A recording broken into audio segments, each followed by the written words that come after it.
Daf. Well, we're in Tanya, Perek Lamed Aleph. Sorry, everybody, for our tardy start. Lamed Aleph? Yeah. Little Chana needed her cereal, so that's taken care of. 31. Daf Mem, if you need a daf, which is in the... 40. Yeah, I know it's 40. On the bottom, it will be 142, 141 in the page numbers are added later with the English translation. It's not from memory, it's somehow 42, at the bottom was 141. When you're at the top of the page. All right, a quick recap. Happiness, an important thing, right? Sadness, bad stuff, gets you down. Problem is, when a person takes the time to sit and contemplate life, and he realizes that he's far, far from the way he should, or could, or perhaps would be, he may get himself down. Now, actually, this contemplation was choreographed. We wanted to knock down the Yetzer Hara, and we wanted to be able to reveal the neshama. And it needed some pulverizing of the animal soul, and the arrogance, and self-reliance, and unhealthy confidence. There's healthy confidence and unhealthy confidence. So all this was necessary, but that brings us into a sad state. And Alter Rebbe said, on the contrary, you should think about the fact that your neshama was imprisoned, and when you do a mitzvah, it's liberating. And that liberation brings the greatest amount of simcha. That's basically what we learned about. The Alter Rebbe says, one second. You told me this nice story, beautiful story about a neshama. The neshama was shackled, and the neshama is inhibited, and the neshama was almost disabled, but you managed to pull yourself together and bounce back, and despite it all, you're doing amazing things. That's great. So the neshama is happy. Okay, nice. But what about the bodily reality? Like, what happened to it? It didn't change. So the Alter Rebbe says, Af shehaguf oimid b'shikutzei v'siuvei. The body, or the bodily reality, has still remained the same, an abominable creature. So you talk to me about doing nice things, and that's great, and the neshama feels good about it, but I didn't change. I'm still the same selfish little animal. So when we talk about abominable, what are we talking about here? It's talking about like something that's ugly, horrible, cruel, mean. Not everybody's cruel and mean. Not everybody delights in other people's misfortune. Not everybody would stick a knife in somebody's back and turn it.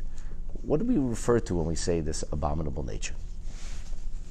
So the truth is that there's as many shades of white as there are shades of shikutz and tiyuv of the guf. There actually are shades of white. If you go to the paint store, they can give you a whole thing of white. To me, it's all white, but it's like many shades. And even in Torah, there are different shades of white. There are 4 shades of saras, which is a whitish color, and how white, and tinged with a little bit of pink. But the point is that when we speak about the guf's shikutze v'tiuve, we talk about the abominable nature of the guf, we're talking about selfishness, and we're talking about arrogance. We're talking about me. It's all about me. And invariably, for most of us, in fact, just about all of us, except for tzaddikim, it is always about me. And people who compliment us, we think they're great. And people who say things which are uncomfortable for us, we don't like them, almost automatically. Even though the people who are saying nice things to us actually are harming us, because they're lying to us and telling us things that aren't true, and we're not able to change and improve ourselves. And the people who are giving us criticism, forget what they mean. The fact is that criticism is healthy. You can actually do something with it. From compliments, nothing gets accomplished. From criticism, a major change can be affected. And yet, we love compliments and we hate criticism. Well, compliments are reinforcing of something good. Yeah, I understand. But we just love compliments because we love compliments. That's our nature. Because it's all about us. It's all about us. At the end of the day, it's all... There's a carrot and there's a stick. I understand there are carrots and sticks, and there's also arrogance, and it punctuates our life. And we're all full of ourselves. And when we stop and think about it, and we talk about selflessness, we talk about the ability to get past ourselves, and we realize that we aren't getting past ourselves at all. That it still comes back to number one, and to me, and how am I perceived, and how do people look at, and am I famous or am I not famous, and am I loved or not beloved, and so on and so forth. And this is human nature, and this is just who we are. So that kind of thing, if looking from a Shama perspective, it's like, you gotta give me a break. Who cares about that? It's like so stupid.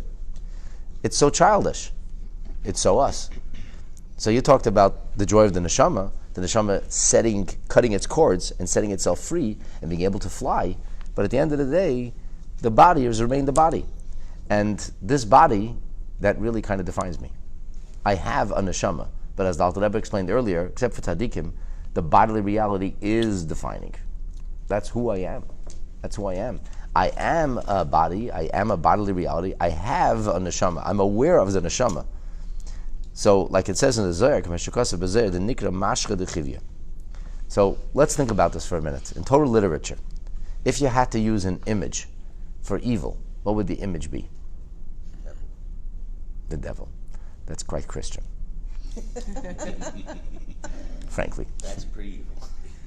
I didn't say it's evil. I'm just saying it's Christian. That's the devil with the red-skinned guy with the pitchfork, with a tail. Yeah, it's Christian imagery. It's fine. We live in the West. From a Jewish perspective, what is the symbol of evil? Huh? Haman? I don't know what he looked like. Anochiyut. The snake. The serpent. The serpent is the image of evil. If there were going to be someday Jewish emoticons for your WhatsApp, the evil one is going to look like a serpent. The serpent is the symbol of the original temptation Adam and Chava had to deal with. The serpent is the imagery of Pharaoh, who we deal with as a nation. So humanity, at its very beginning, at its inception of its journey of trying to live a spiritual life, struggles with the snake, with the serpent, and when we are supposed to come into our own as a nation, we struggle with the serpent. This is an emphasis on the Pharaoh being a serpent, and there's details of the staff turning into a serpent or a snake, and back and forth. So that represents all that's evil. In the language of Hasidus and Kabbalah, Shalish Klippas Atmeus, the 3 grades of impurity, which cannot be redeemed, that refers to the snake, to the Nachash. This is also known in the writings of the Jewish philosophers as Nachash HaKadmoini, the primordial serpent.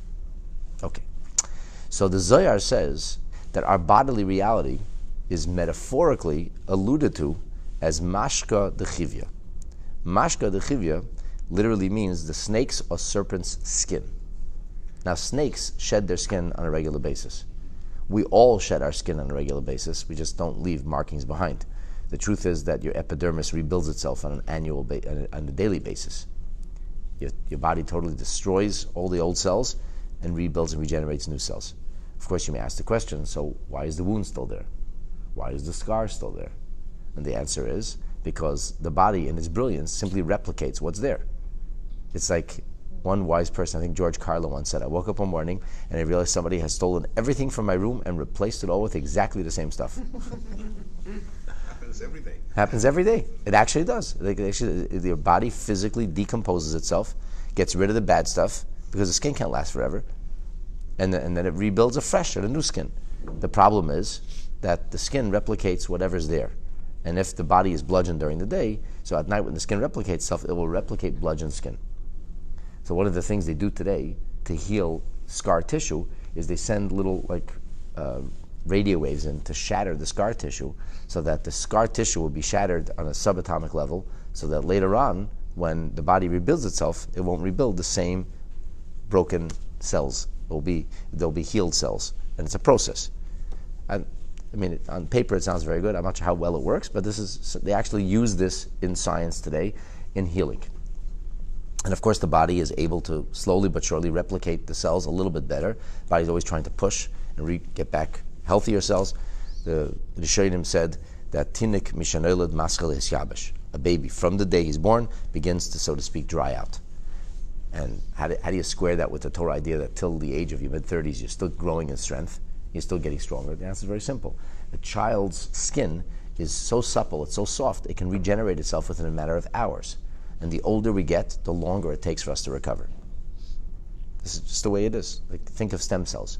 Think of the early beginnings of a human being. Those are very powerful cells that can easily modify and adapt themselves to any kind of structure, whereas later, as we get older, we become more and more rigid, both physiologically, emotionally, and even biologically. And that rigidity doesn't allow us to change. As they say, can't teach an old dog new tricks. The older we are, the harder it gets to change. The more rigid we become. At some point, we just get a little we don't have so much koyach anymore, so we relent a little. We become a little more less difficult, not because we're not so rigid, it's just because you have no koyach, but that's also allows change. Okay, now, let's go back to the snake skin. So the snake's skin is getting shed on a regular basis, but it still comes from the snake. What's the emphasis of the skin? If the anochiyut, as some of you mentioned, the obsession with I, is so bad, is so toxic, so why is it the snake's skin? It's the snake itself. And the answer is, the snake itself cannot be redeemed. The snake itself was cursed for eternity, and the snake itself, he's pushed out. That's called shalosh klippos hatmeis. Our bodies are not shalosh klippos hatmeis. Our bodies are not the 3 grades of ritual impurity, of spiritual impurity. Our bodies are the skin. The skin represents that which is only on the surface. And as it being superficial, what the Zohar means to say to us is that we can actually change this. And it is possible for a person to change, even in small increments. So anything that can be changed cannot be shalosh klippos hatmeis. It has to be klippos nega. But this is very close to shalosh klippos hatmeis. It hugs the shalosh klippos like the skin hugs the flesh. And that's what the body's called. And because that's what the body's called, and because the body in some way is considered to be like the skin of the neshama, or that like the neshama gets enclosed in flesh, plasma, bone, and skin, so we have this nachash kadmoni inside us. And the same way the primordial serpent convinced Adam and Chava to sin, this primordial serpent, this bodily reality, which is slothful and angry and frustrated and arrogant and pleasure-seeking and all kinds of other interesting things, it's constantly pushing and goading the neshama to go in another direction. And that's because the essence of the animal soul hasn't been changed. It is true when you do a mitzvah that a mitzvah is a liberating moment. That's true. It's true that when you do a mitzvah, you become a receptacle. You become a convention for the presence of Hashem, quite literally. As we learned earlier, and we'll learn later, when somebody's doing a mitzvah, you're supposed to stand up in respect. When they bring the baby in for his bris milah, everybody rises. When the chassan and kala come to the room, everybody rises. Chassan and kala, maybe because of daimel melech, like royalty. But a baby? A mitzvah is being done. And since a mitzvah is being done with the person of the baby, he becomes now an extension of the will of Hashem, and therefore we have to rise out of respect. Similar idea when somebody has the entirety of the Torah in their mind, engraved into their mind, so then they become like a walking Torah scroll, so to speak, and the same halachas apply. The point is that inside of us, we're able to house the Shekhinah and the presence of God by doing what Hashem wants. And a mitzvah is a translucent reality in which Hashem's presence is actually there, but the body didn't change. What happens the moment after you're doing the mitzvah? Let's say you're eating matzah, and let's say you're eating matzah with all the right intentions. Let's say you worked on this for weeks, okay? You've been meditating and learning about matzah and training yourself to focus, and you actually spend the entire 4 minutes focused on the message of matzah and what matzah means, and you're meditating and you're contemplating and you're chomping away and you eat the matzah. You do everything exactly as you're supposed to, from the perspective of the Shulchan Aruch and the writings of the Arizal, any which way you want. And then a moment later, somebody steps on your toe and you go, "What are you doing to me?" And you get nervous. I'm like, how did this happen? I was like so humble. I was such a matzah, and now all of a sudden I'm finished being a matzah. A second later, somebody annoyed me. You gotta. Who are you? What annoy? I'm bittul, I'm matzah, I don't exist at all. Yeah, until 2 seconds later, somebody, it's like, really, how did that happen? It's a story where the Levi Yitzchak Berditchever, that he came back from Mizrich, and he was a big guy, it's very, it's an incredible mind, and an amazing personality, and so charismatic. And he became a super tzaddik, you were spending time around the Mizrich Maggid's table. You didn't play games. Like the people there, they skyrocketed into the highest levels of holiness. And he comes home, and as was conventional in many of the Shtetlach and even the larger towns, like these exceptionally gifted people, oftentimes ended up marrying rich girls. It's the way it was, because there was no such thing as a scholarship. So the only way that somebody like that would be able to continue pursuing his studies and somebody would actually be able to develop, with serious greatness was if there was means and wherewithal. And in the shtetl, people scrounged for a piece of bread. People worked from morning to night. People barely had any time to learn Torah. Most of the masses were totally in the dark. So it was not uncommon that a very talented person like that would end up marrying into a rich family. Alter Rebbe married a wealthy girl. His father had no great love lost for him. And the Levi Yitzchak Berditchever didn't necessarily have, his father didn't understand him either. all he knew, he bought this fancy son-in-law, and he got a weirdo. Like he's worried about Avodas Hashem, and just learn Torah and be a gadol, and that's all. Like he's worried about serving Hashem and his nefesh alikis and nefesh habamis. And anyway, so he comes home for Yom Tov, and his father-in-law decides he's going to purchase the first pasuk of Atar Reisa. Atar Reisa is the verses that are recited prior to the Hakafot, before we begin to dance with the Torah. And like that once explained, it's like the psukim we do before the blowing of the shofar. It gives, so to speak, credibility and a background for what's about to happen by reading these verses, these sources in the Torah itself. And reading these psukim is a big honor, and it's customary that the Beit Knesset or whatever else it was, a charitable cause, would sell the psukim, and people would pay whatever they would pay, and somebody would come up, and in honor of the tzedakah being given, he would have the kavod, the honor of leading the entire congregation in the recitation. And the first pasuk, that was like, it's like the shotgun. You start the hakafos. So the Levi Yitzchak Baditchev, his father-in-law, bought him the honor of reciting the first pasuk. Okay, whole buzz in the shul, probably hundreds of people from all over town. And people heard about this young man, Levi Yitzchak. He's probably a teenager, and he goes up to the front of the shul, and everybody's waiting expectantly for him to say the pasuk, and he's just standing there. He's just not saying anything. And he was like, no, say the pasuk. He's just standing there. And he seems to be like almost talking to himself. And finally he says out loud, "You're still here? In that case, you say the pasuk." And he went down for the bima. The father-in-law was crimson with embarrassment. The whole show was laughing. He went over to his son-in-law. They said, "What did you do there? What is that? Why? What did you make a fool out of me for? You don't want to say the pasuk. Tell me, I wouldn't buy you the pasuk." So Levi Yitzchak explained to him, as I was going up, I felt flushed with pride. I'm going to say the pasuk. I said, how could this be? After the Avodah of the whole month of El, I worked so hard to do away with my own self-reliance and my own self-importance and my own pride. And then he said, at the end it came Slichas. And then after the whole week of Slichas, and then came Rosh Hashanah, and the Avodah of Tkiyah Shofar, and all the Avodah. And then came the Aseret Shemei Tshuva, and the Shabbos Tshuva. And then came Yom Kippurim, and the days between Yom Kippur and Chag HaSukkos, and then came Sukkos, and then the Sukkah and the Lulav and Esrog. And at the climax, finally now, Simchas Torah night, at the climax of all this holiness, I'm working on this now for almost 2 months. And he said, as soon as I come up there, I feel flushed with pride again. I said, I cannot believe this. I can't get rid of this Yetzer Hara. Where did you come from? I said. How are you still here? And they try to argue, and I still felt this confidence. I still felt this pridefulness. I said, you know what? If you're still here, you say the pasuk. Now, to the average person, it sounds off the walls, crazy. Like, what is with this guy? But when you're at Tzaddik, you're at the Barditchever, this is the real deal. This is the real deal. And this is the kind of things people like that struggle with. Most of us don't even know what that means. Like, what's the issue? And I understand the question. What's the issue? What's the problem? Like, this is the meaning of a person who is be honest with himself, do an honest reckoning that after all the spiritual achievement, and maybe real spiritual achievement, and a lot of mitzvahs, and a lot of Torah study, and a lot of effort expended, and we're right back at square one. We haven't gone anywhere. The same nefesh habahamis, the same animal soul, the same arrogance, the same me. How could that be? But then he gave his father the kavod, or father-in-law the kavod. Yeah, maybe, but that wasn't the point. Whether he gave his father the covenant or not, his father didn't want. He wanted, Anyways, going back to the Tanya, so it didn't change. It didn't change. It's like the airplane in the sky.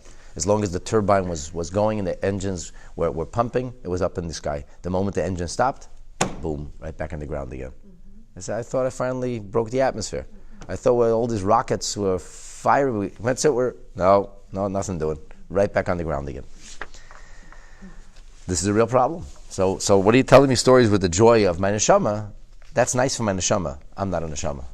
I may have a neshama. I may be capable of doing these mitzvahs, but it's not really me. And if it's not really me, so many of us learn this Tanya, it doesn't really bother us. That's fine. Who cares? But we should care. And if these kind of things would bring us down, so then how is the argument of the nefesh being set free going to bring us any kind of joy? So the Alter Rebbe is now going to introduce to us what I would like to humbly submit is one of the most foundational principles of Chabad Chassidus in Avodas Hashem. And that is, Alter Rebbe says, Mikol Mokim, despite all of this, despite the fact that during the study of Torah and the performance of the mitzvah, really nothing has changed. This is the same person. It's the same, you haven't really changed. And the issues that were there, they creep right back up again. Whatever it was that you're dealing with, everybody has his own Yetzer Hara. Whether you're battling sadness and depression, whether you're battling arrogance and pridefulness, whether you're battling lethargy or inability to pull yourself together, whatever it is, it's still there. It's still that you really haven't changed. And this can be very debilitating. It can really bring a person down. So the Alter Rebbe's response is, Mikom Mokim Tikar Nafshe Be'enav. Your soul, you should cherish and find your soul precious in your eyes. L'smoech b'simchasa. Rejoice in its simcha. The soul has a great virtue. The soul has great opportunity. The soul has wonderful things to accomplish. Rejoice in that.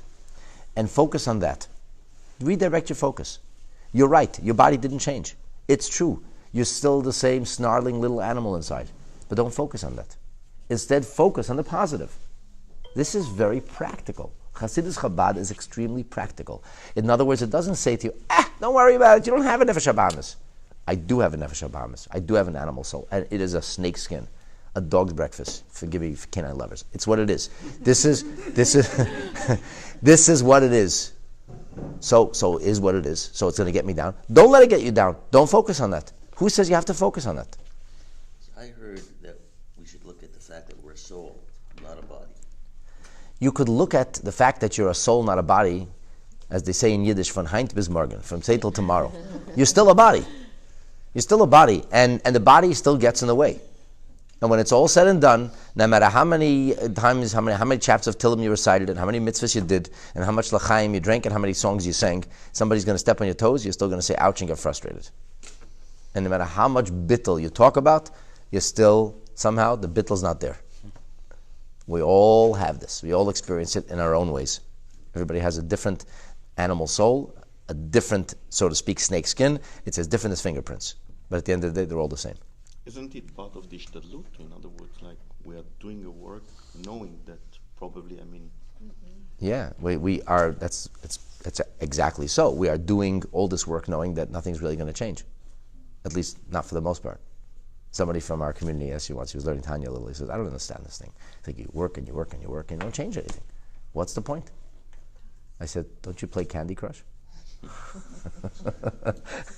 You're crushing imaginary candies and nothing changes. You're still on the same screen. Okay, one changed, another. I said, okay, the screens get harder. The challenges become different. It's okay, you're right. And the joy is in the struggle itself. In other words, the glory is in the battle, not the destination. Those small moments, when you overcome the Yetzer Hara, that's a moment of victory. There's a chassid in Yerushalayim. His name is Chaim Shalom Deitch. So he once said by Fabrengen that he remembers as a boy seeing these Karliner Chassidim coming to shul, and sometimes they would be like, do a little dance, and they say, today I overcame my Yetzer Hara. Today I didn't look where I wasn't supposed to look. Today I didn't think today, and they would like take joy in the small moments, small victories. The small victories really is what it's about. But the question is how to stay happy. How do you stay joyous? Because we know if we don't stay joyous, we don't succeed. Joy and success go hand in hand. If I'm not happy about what I'm doing, if I'm not motivated, I will not succeed. Or if I'll succeed, it will be piecemeal. It will not be according to the level of what I can and should be doing. So the question is, how do I get myself there? This is the issue. How do I find joy and motivation? I need to find that. If I don't have joy and motivation, I'm not going to succeed. And I have lots of reasons to get frustrated and say, you know what, this is a waste of time. It's not working. I'm going to give up. So the Alter Rebbe says, the way to do this is simply redirect your focus.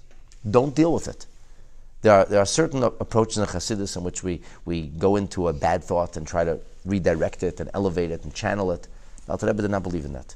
He said, push it aside. It's called, in simple Hebrew, Hesach Hadas. Forget about it. Even though sweeping things under the carpet is not always a good idea. And even though the ostrich saves actually nobody, because at the end of the day, the ostrich just ignored what was going on around him. All the problems are still there. So the answer to that is like, isn't that what the Alter Rebbe is telling us to do here? Just focus on something else. The answer to that is when there are things that I can actually change, then I have to change them. and sweeping them under the carpet will not serve a purpose.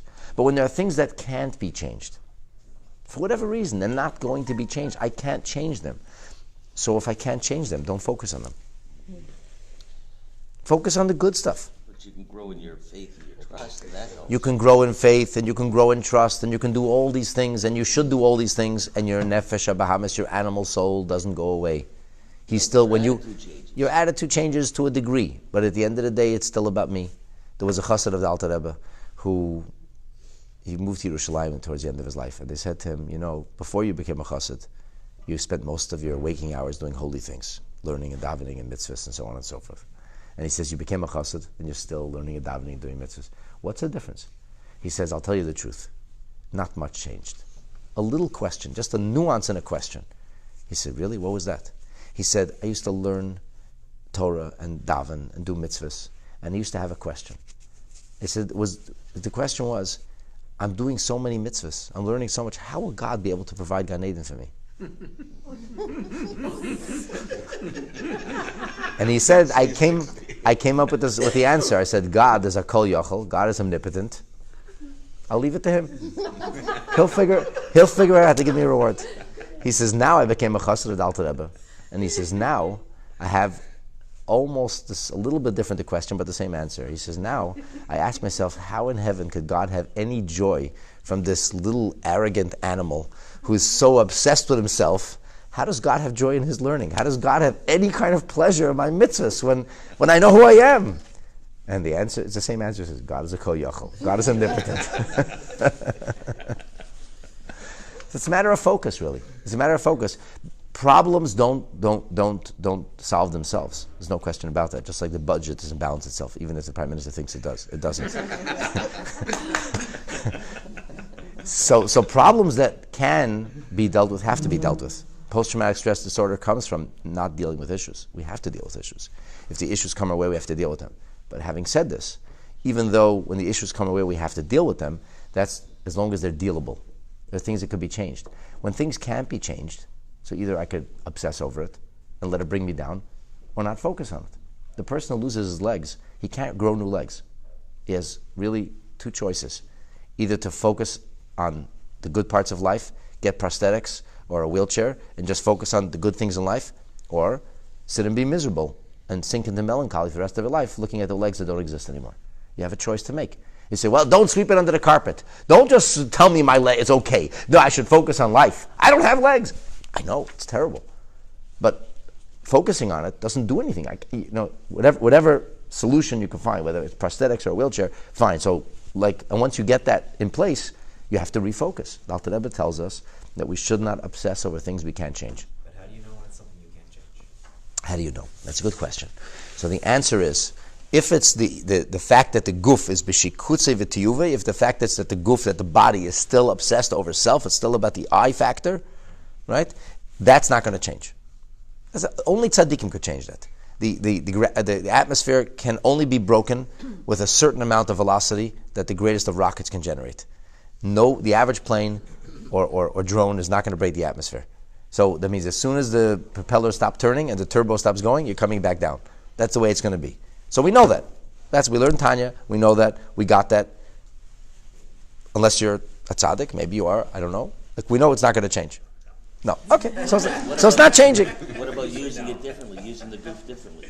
We are using the goof, but at the end of the day, we still come back to the goof. We still come back to the goof where we still appreciate a compliment and don't like criticism. Where we still do not enjoy pain and do not enjoy the harsh realities of life, and we want to have the comfort and pleasure and so on. That's who we are. That's who we are. So the Alter Rebbe says, refocus. And he says, in doing so, you cherish your neshama more than your guf. Rejoice in the soul more than the body, which is a body. Don't let the melancholy and sadness and depression of the body get in the way of the joy of the soul. That's the answer. And now, the Alter Rebbe tells us something unbelievable. This idea is actually the very oldest idea in our nation, the Jewish people. This is how we were born. Vehine bechina zu, this idea of just don't focus on it. Focus on the positive stuff and don't let it weigh you down. This is bechinas Yitzias Mitzrayim. That's called going out of Egypt.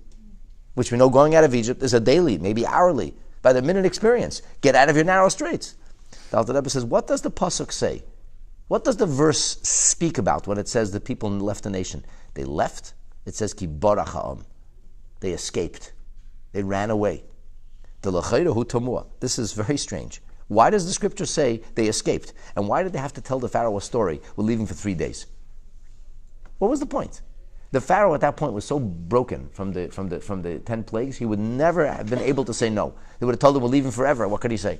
He was begging them to leave at the end. So why did they have to escape? Why did they have to run away? Why was it like this? If they would have said to the Pharaoh, we're going free forever, would he not? Would he not have sent them free? Of course he would send them free. What choice did he have? The Alter Rebbe says something absolutely astounding. There's 2 Egypts. As they say, you can take a Jew out of Egypt, but you can't necessarily take Egypt out of a Jew. It was one thing to take the people out of Mitzrayim, take Mitzrayim out of them. Very, very different story.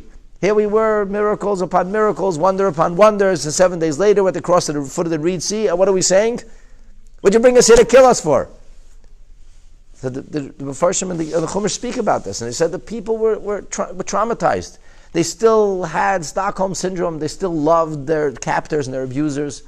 They still felt guilty about leaving Egypt. They felt bad about leaving. They said, we can't, how can we fight them? They're our masters. That's how they looked at them.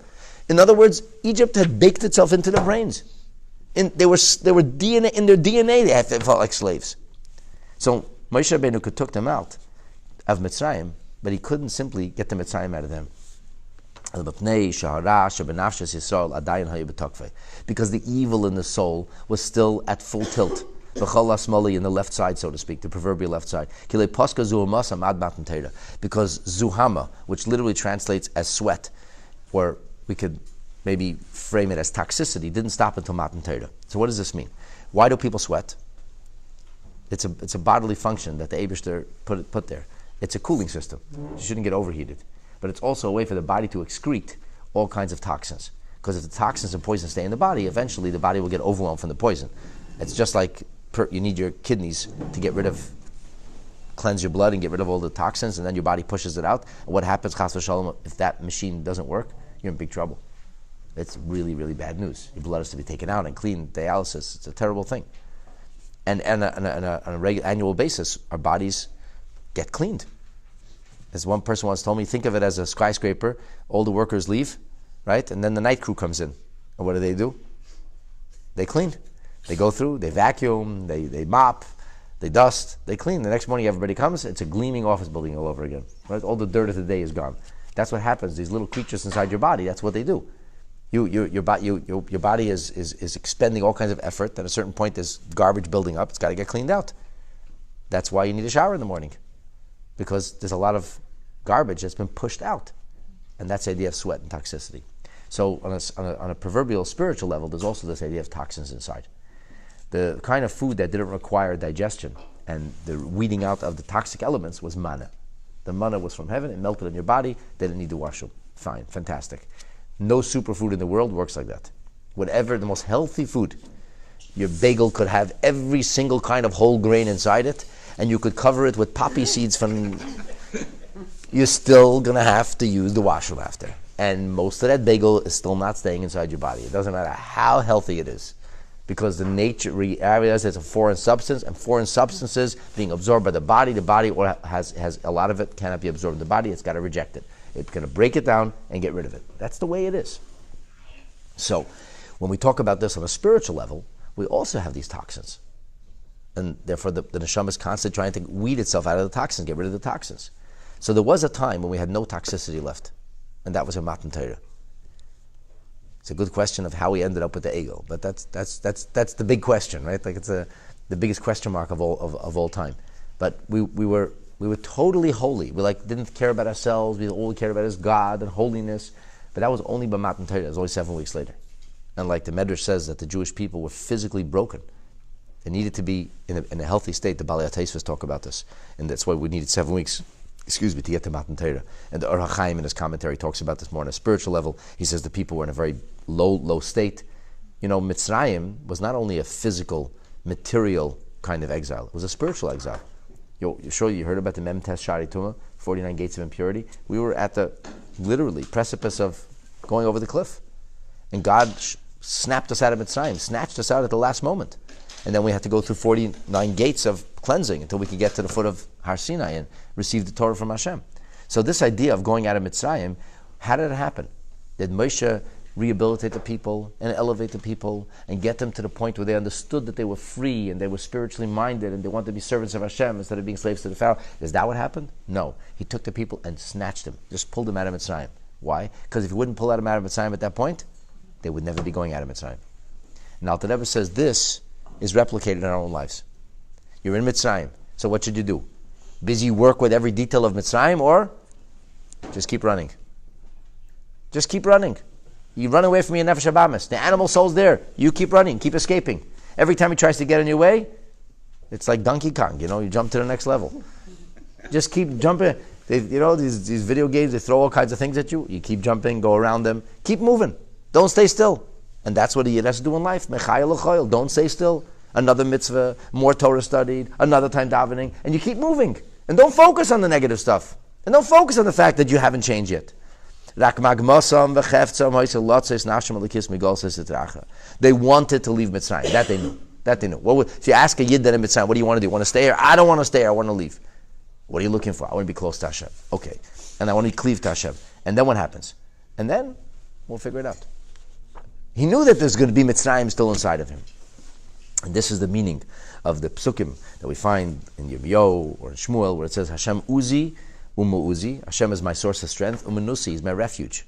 We run away. A yid finds refuge in Hashem. Mitzvahs of refuge. B'yem tzara. Yem tzara doesn't have to mean a day of suffering. Yem tzara can mean a day of things are bearing down. This narrow straits are squeezing me. The nefesh alikis, the godly soul, is crying, and he says, I want to do a mitzvah, and the animal soul is throwing all of its force at it. Says, don't be a mitzvah, you're silly. Who does that? And you have to fight back, and you find refuge in God. Mizgabi Aminusi, Hashem is my, he's my armor, and He is my refuge. Huma nicely. We have so many expressions in Tanakh which speak about Hashem being the place where we seek refuge. Here's the good news, everybody. This is going to change someday. Soon. That's the meaning of Mashiach coming. V'lachein la'asid, or Mashiach will come, or we've finished all of our going out of Mitzrayim. Then, Kishiyavra Hashem ruach hatumah min aretz, when the spirit of impurity and toxicity will be removed from the face of earth forever. Then ksiv, it's written in the Yeshayahu Navi says, then we won't be escaping. Then we won't be slowly leaving. Then Hashem will actually be leading us. And you know what will happen when Mashiach will come?